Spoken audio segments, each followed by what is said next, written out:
Hey everybody, this is the Rotary E-Club of Silicon Valley, and every week we bring you the stories of people around the world who are working to improve the lives of others near and far.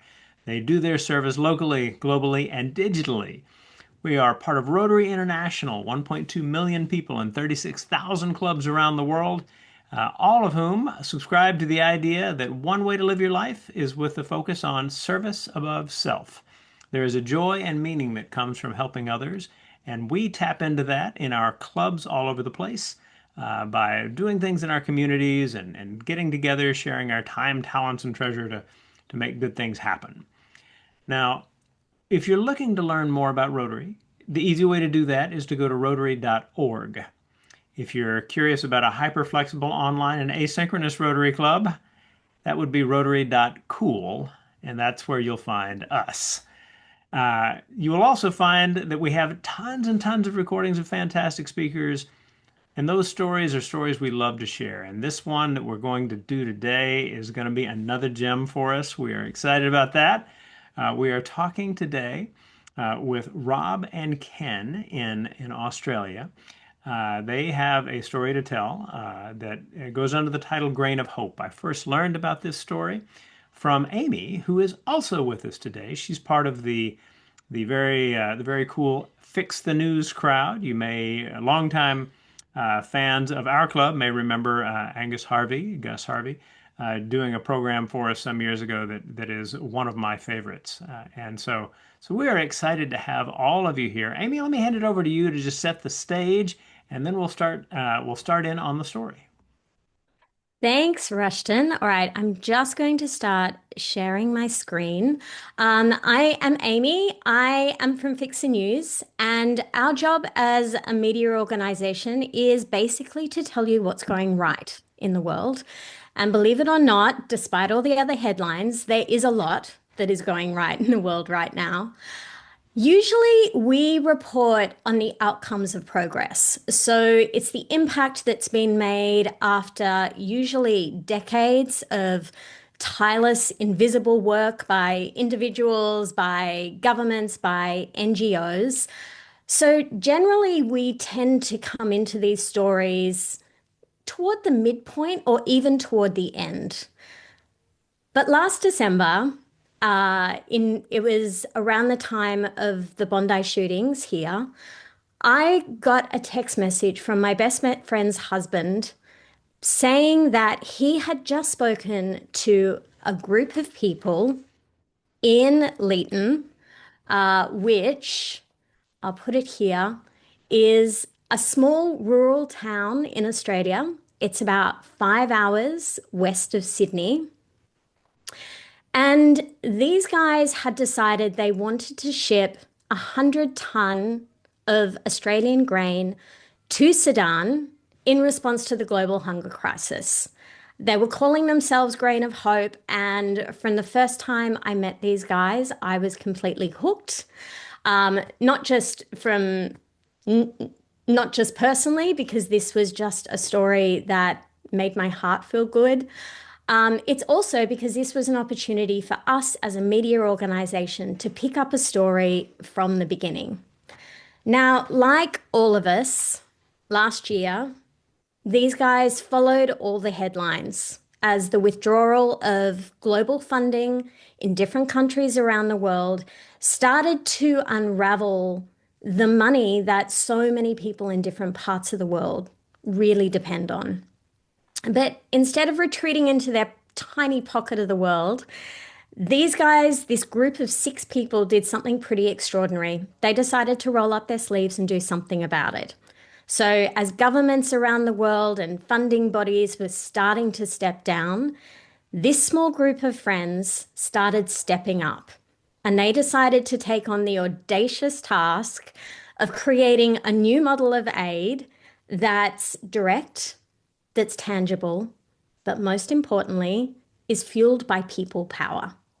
So it is my great pleasure to introduce the two vision bearers of this project, Rob Houghton, a third generation farmer, and his mate, Ken Dachi, Leeton's multicultural advisor, who has also spent much of his career in international development.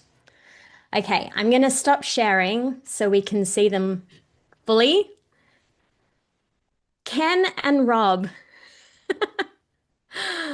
how do two friends have lunch on a Friday and decide that they're going to ship 100 ton of Aussie wheat to Sudan?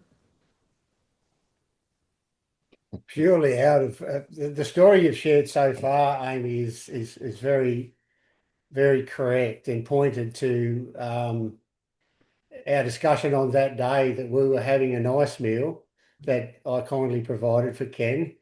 Um, and we came up with the idea, well, Ken was explaining to me the Sudanese issue. And it was just so sad to hear that tale. And as I said to Ken that day, I said, it's a shame we can't do anything about it. I would love to be a part of the solution. And Ken said, well, we can. And I thought he was joking because he jokes a lot, but that day he wasn't joking. He was deadly serious about contributing some of our production. Ken has had some exposure to what we do here on our farm. It's a fully automated irrigation, highly intensive, productive irrigation farm that produces cotton, corn, rice, among other things, and wheat. And good quality output right across the board. And he thought, well, why don't we portion a bit off for Sudan? And that's where it started. And really, the heroes of this story are certainly not Ken and I.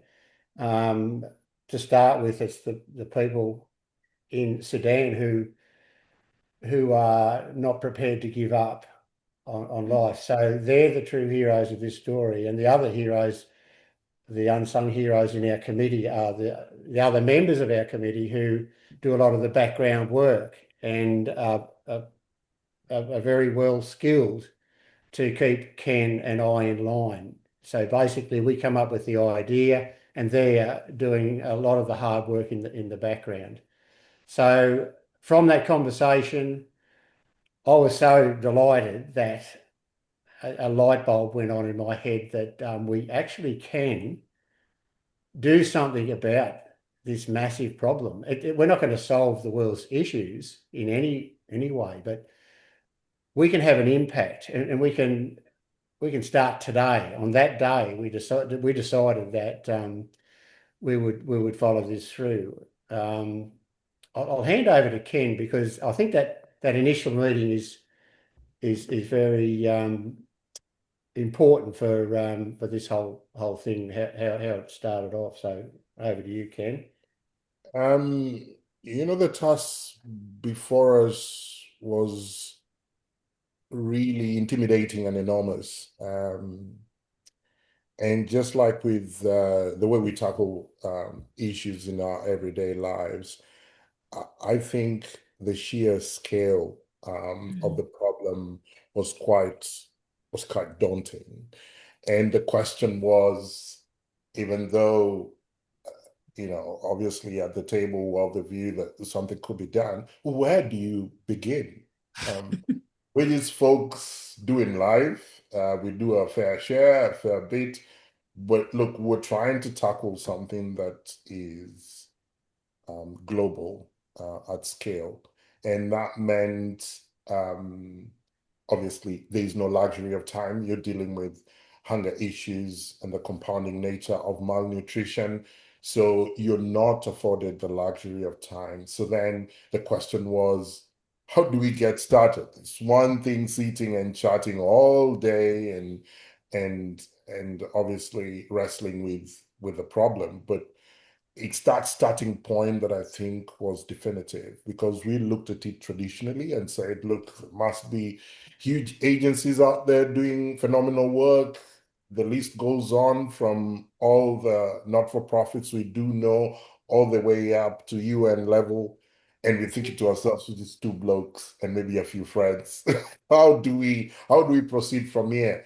And I think for me, that's the most moving, one primary lesson and a very moving one is that um, there is always an opportunity to do good and the time is always right to do right.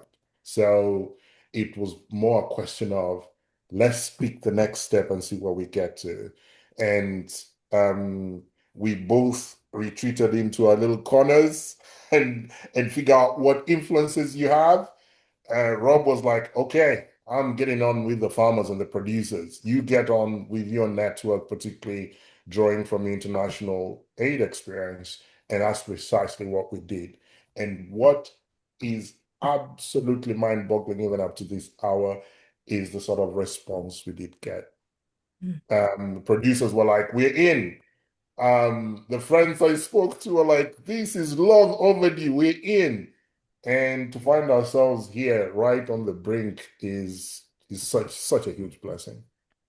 I'll jump in right there because when talking about this story and the heroes involved in this story, I mean there are a lot, right? There are a lot of people who have chosen to step forward to say we want to make something happen here. There are people on the ground there who I think Rob quite rightly identified as the people who, we really need to respect for their tireless work. There are also heroes that will be made out of this story. So we understand that one of the things that we are doing is telling the story in order to get some of the final pieces in place. And to do that, what I'd like to do is to start with a bit of a background for both of you gentlemen that allows us to really understand the power of what I believe you're saying, which is that almost anyone can choose to make a difference, and that power is just a decision, and the decisions lead to actions. The actions lead to possibilities for really making that difference. So Robin, Ken, if you would take a minute too to just your backgrounds specifically, Rob, the kinds of things that you experienced growing up right there in Leeton, I assume, or nearby, and Ken, how you got to Australia from Kenya. Share those stories with us if you would. Yeah, certainly. I'm a third generation irrigation farmer from this area. I haven't moved too far. I went away to study and did a bit of travel early on. But my passion since the age of 2, I didn't really know what I was going to do when I was 1, but when I turned 2, I knew that I wanted to be a farmer. And I loved primary production. I loved the idea of producing food for others. And I've loved it all my life. Just had such a blessed life doing what I love and being exposed to issues that have to be overcome to improve our record in terms of using our inputs efficiently and getting better quality output and more volume. So it's just been a blessed life for me. I met the love of my life and married her, and we've had children, and now we've got 9 grandchildren. Everything for me has fallen into place relatively easily. In fact, I would call myself very privileged to be where I am, and through no good work of my own. It's just fortunate that I landed here in this postcode, and I've had a great run. This discussion about Sudan and other things that are going on around the world, it really makes you realise that we have an obligation to at least attempt to share that wonderful experience of our life um, to others who are less fortunate, and there are many who are less fortunate and have not got the same opportunities as I've had, and that's not lost on me in this situation. I just see it's an obligation and a privilege to be in a position to maybe make a difference to someone else's life. In terms of survival, like it's just And I just, I love thinking about this project. I love talking to Ken about, and anyone who cares to listen about this project, because it's certainly not about us. It's not about our endeavours. It's about human beings looking out for each other and promoting hope. And that's what we're about. And it is an absolute privilege. And Ken, how about you? A little bit about your background, how you got to where you are, and we'll pick up the story from that. But I think that's good background for us. All right. I was born in Nairobi, Kenya, and from a very early age, I was always fascinated with the world. My curiosity, obviously, the parents get to tell you this. That one of the things I really loved as a little boy was the idea of flight and flying. And I was just besotted by aircraft. And apparently, as I cross over the skies, I'd always run out shouting, aircraft, aircraft. And you fast forward to my working life, particularly when I was doing lots of international aid work, and what an enormous privilege it's been to travel across the world. And I think for me, both a light bulb moment and I say that season of travel, it brought about an awareness that um, as human beings, we go through so much. And perhaps part of the answer, not the full answer, part of the answer is how individuals can act responsibly. Um, their place of calling, their place of vocation, just as Roberts pointed out, you happen to occupy a space in the time. I think the question is how responsibly are you acting within that space? And so even as I traveled across the world, I began picking and identifying and observing that just the ebbs and flows of everyday living and the issues people are grappling with, both good and bad, what sort of role can an individual play? Just looking back at this point in time, I'm thinking to myself, these were critical building blocks. When I used to find myself somewhere in West Africa and thinking, oh wow, this is tough, I gotta do this, but not actually getting the big picture. So I would say there's been a series of building blocks. So I ended up living in the United Kingdom for a few years. That's where I met my wife, and we had an opportunity to travel to Australia to attend a conference. And when we got here, I kid you not, like 3 days in, my wife says, "This is the place we're moving. So I don't know about you, but I'm moving. You follow me if you care." And that was way back, this is 10 years ago. And we flew back to England and we just could not stop thinking about Australia. And what just began circumstantially as a conference that you would ordinarily attend became the beginning of this long story that finds us this place. So eventually we moved 2 years later in 2019. We went through that COVID lockdown period. But one of the most precious of blessings, someone was asking me this question just a day ago, having come across our story and making contact. And they're saying, "Oh, look, Ken, how did you meet this Rob guy? Did you know him before moving to Australia?" I mean, I got to Australia with the same curiosity that I've just described. And I remember I was attending a session with a group called the University of the Third Age. And I'd been asked to speak about my life's work, which is always a fantastic opportunity to do.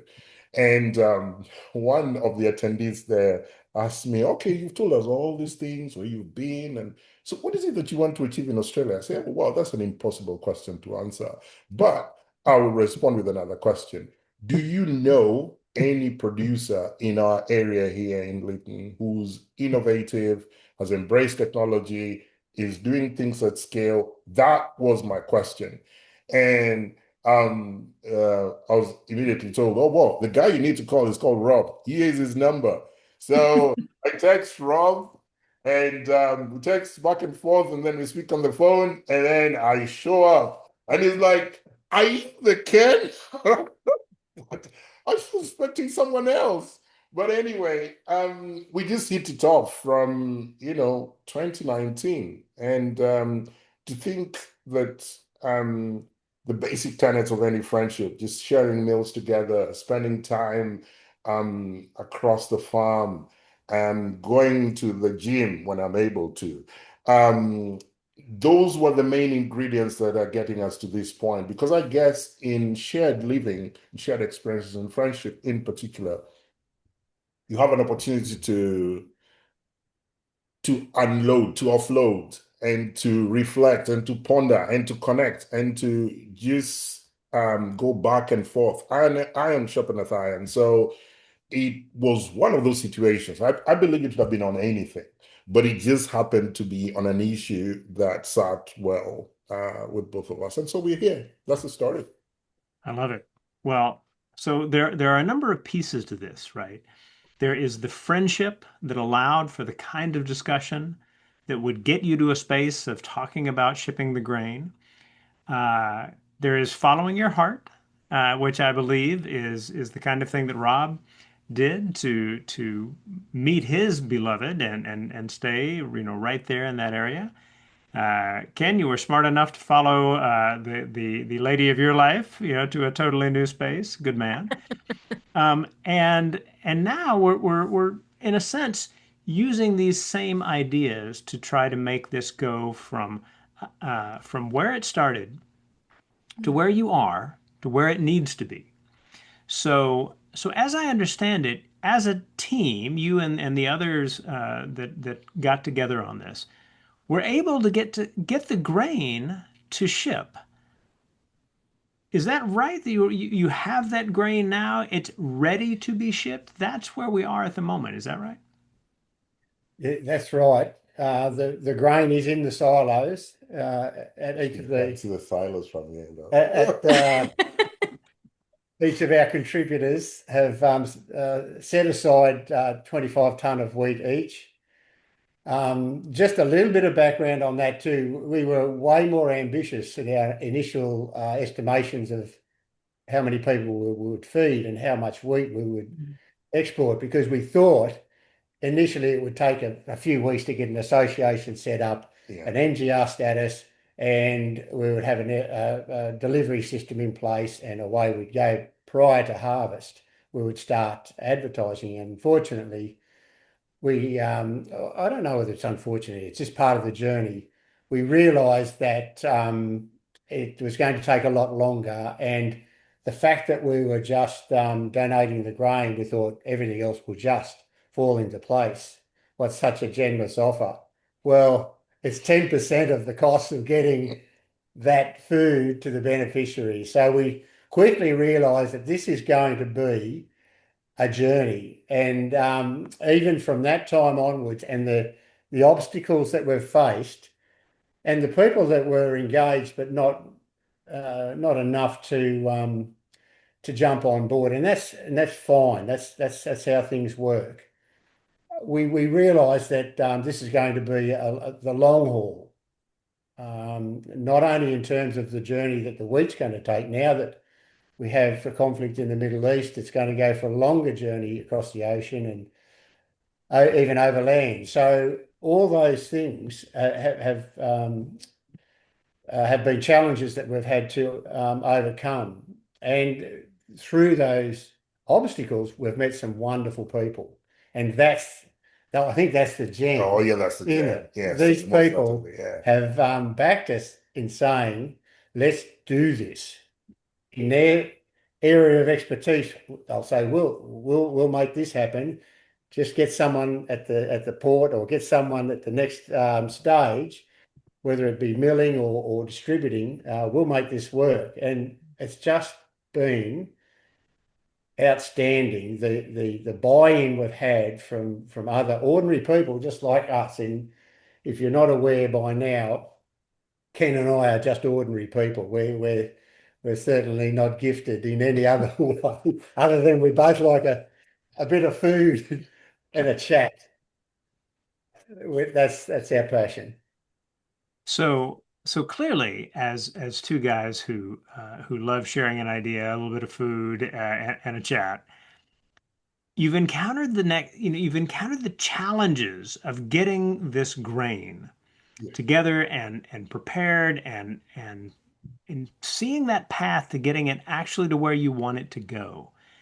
You probably have a pretty clear idea at this sense. Here is what needs to happen next, right? This is what the next step will be.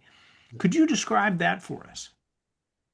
Yeah, so you can jump in. So a couple of key components. One is the mobilization of grain, that's domestic. One is the setting up of an operational base, the admin stuff, registering the entity, doing the DGR status. There's that bit too, which includes a platform for financial resource mobilization and fundraising. So those two are domestic, if you want. Now, the externalities begin with shipping. So shipping, lots of conversations. And the good news is that at least as we closed last week, we've identified a potential good lead for shipping. And this will be basically our test case. And if it goes well, we'll be able to clearly map what the future would bode for us going forward. Then there is the receiving party.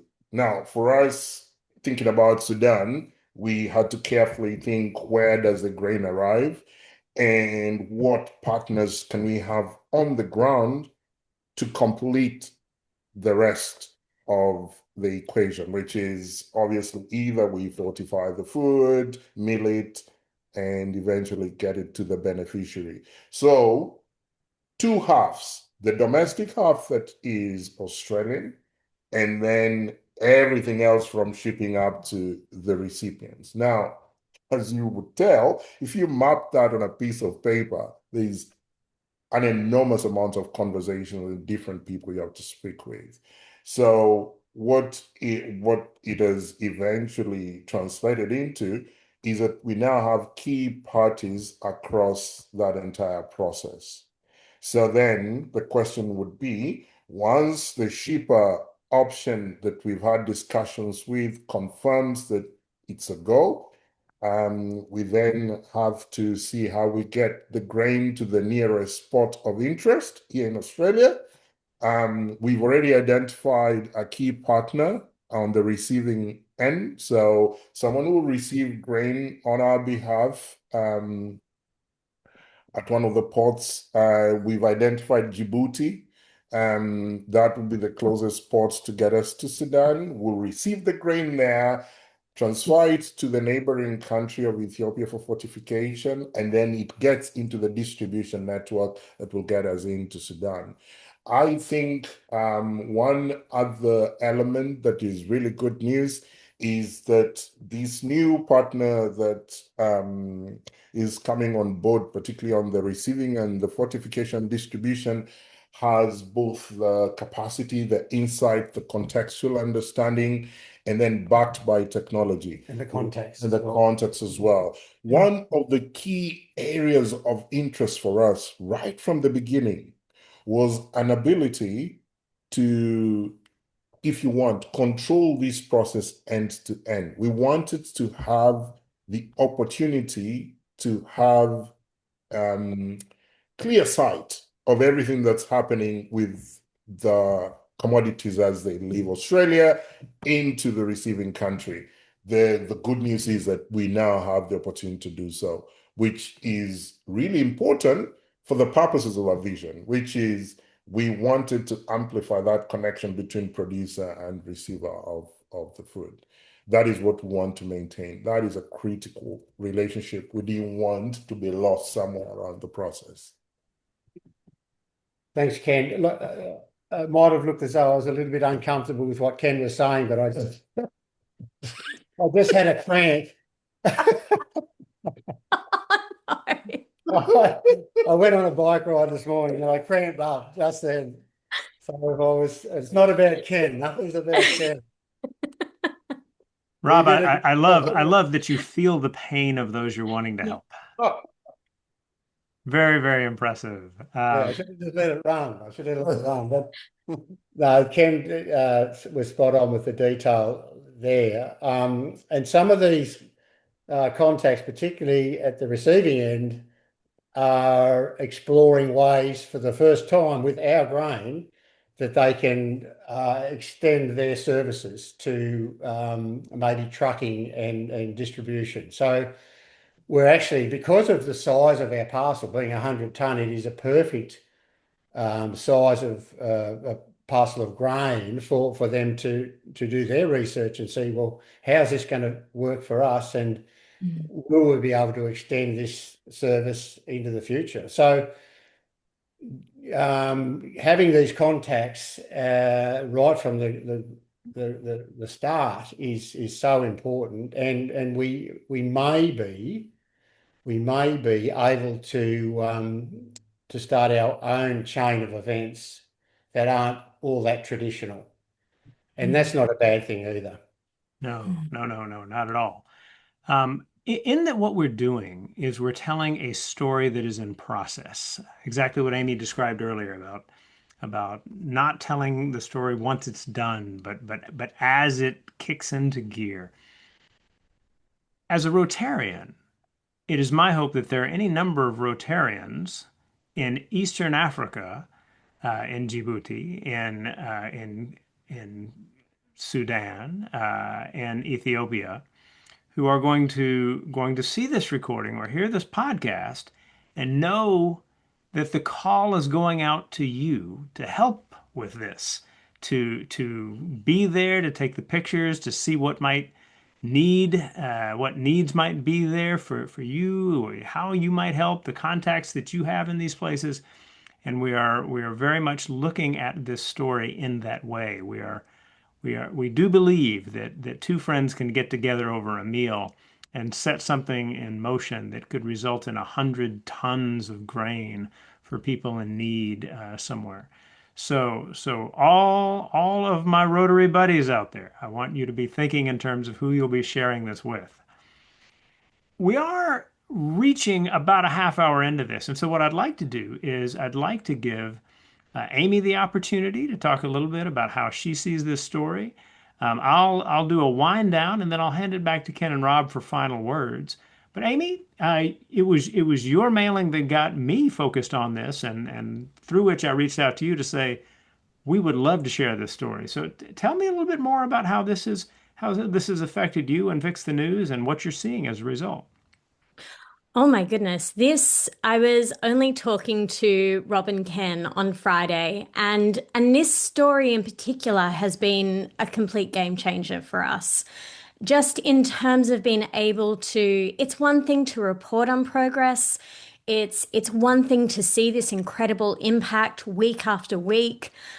It's another thing to really understand what it takes to make it happen. I mean, we started doing this with our podcast when we started interviewing all different people that are driving progress. But generally, when we're speaking to these people, they are like 10, 20 years into the work, and they've forgotten what it's like to be at this point where Ken and Rob and their four mates are at, which is basically looking at a mountain. I mean, just to go through the logistics of what's involved, we're talking about 1,200 kilometers. I'm not sure what that equates to in miles, but of ocean, you are talking about a war zone. You are also talking about a very underreported crisis in the world. This has also brought attention. There are so many hotspots in the world right now, and for some reason, some are in the headlines and on the radar more than others. So what this group are doing as well is they are bringing attention, they're shining a spotlight on something that we all need to be caring much more about. And I think as people who document progress, as people who are passionate about progress, this story is really allowing us to get under the microscope and to see what it takes to change the world in a very human, like tiny level, like all the details. And we've just had the most wonderful response. So I could not, I'm so proud to call these two men my friends now. And we will definitely be there every step of the way.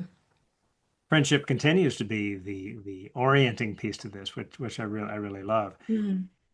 I'd like to say to everybody who has been watching this video or listening to this podcast, thank you.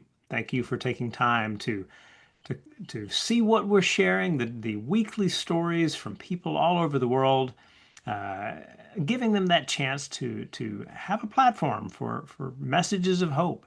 We believe that stories like the one that Ken and Rob and their mates have put together on all of this is the kind of thing that inspires people to see what's possible.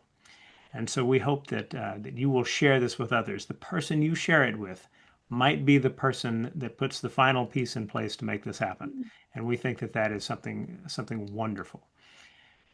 As we always like to do, we hand it back to our speakers for the final word. So, Rob and Ken, what would you like people who are finishing up listening to this podcast or watching this video have in mind as they turn around to say, "Hey, I got to tell you about this story that I just heard." I'd like to start off Yeah. by saying it is if it's not glaringly obvious that Ken and I do need help. So if anyone is out there who has an idea that would assist us in getting this grain to the beneficiaries, we would welcome you with open arms. Amy has really helped introduce us to some really key people, Felix being one of them, and it's made such a difference to us. We can't do this on our own, but that's the beauty of these podcasts and getting the story out there. There are so many talented and wonderful people out there.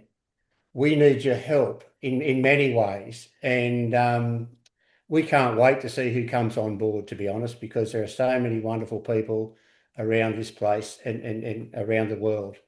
I'll end up with this one quote, which really sums up what this is all about for me. We're sending a truckload from each of the farms, which is about 25 tonne of wheat. And within every grain in that truck, there is a tonne of hope. That is beautiful. Ken, what would you like to finish with? I don't know if I can match that. I'll try. Um, are there good human beings out there? Yes, there are. There is certainly a remnant. And for us, we just want to trigger and spark a movement of responsible actors. So you're out there, you are a responsible actor. Put your hand up and do your fair bit. Absolutely, everyone. Thank you. Make this happen. We will see you next week.